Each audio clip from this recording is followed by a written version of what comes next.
মই বৰ্তমান উপস্থিত আছোঁ ফুকনবাৰী LP স্কুলত, জাজিমুখৰী বানপীড়িত এলেকাৰ এইখন LP স্কুলত।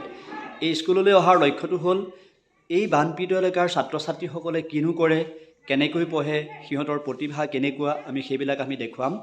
মাত্ৰ আমি আৰু এটা কথা ক'ব লাগিব, ইয়াত স্কুলৰ শিক্ষক দীপজ্যোতি দলে ছাৰে যিবিলাক ফটো অংকন কৰি ৰাখিছে, আমি নিজৰ হাতেৰে সঁচাকৈ আমি প্ৰশংসা কৰিছোঁ।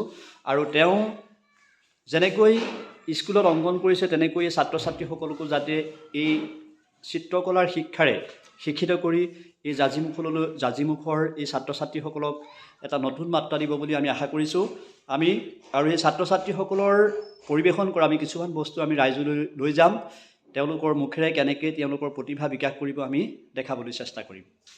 কিতাপ 10জন ভাল বন্ধুৰ সমান, সেয়ে কিতাপ পঢ়াটো আমাৰ মূল কাম। পঢ়াৰ সময় যদি কৰোঁ অপব্যয়, নিজৰে হ'ব হানি জানিবা নিশ্চয়। কিতাপক নকৰিবা হেলা, নহ'লে জ্ঞাননো পাবা ক'ৰ পৰা। নসুদিশৰ জ্ঞান আহৰণৰ বাবে উপযোগী কিতাপ এখন পঢ়িব পাৰা। সেইবাবে আহা আমি কিতাপ কিনো, সেই জ্ঞানেৰে জগতক দিনো। ধন্যবাদ। কবিতাটিৰ শিৰোনাম মা। মা, কিমান যে ধুনীয়া এই শব্দটি নহয় জানো মা? এই শব্দটিৰ মাজতেই বিচাৰি পাওঁ পৃথিৱীৰ সমস্ত সুখ।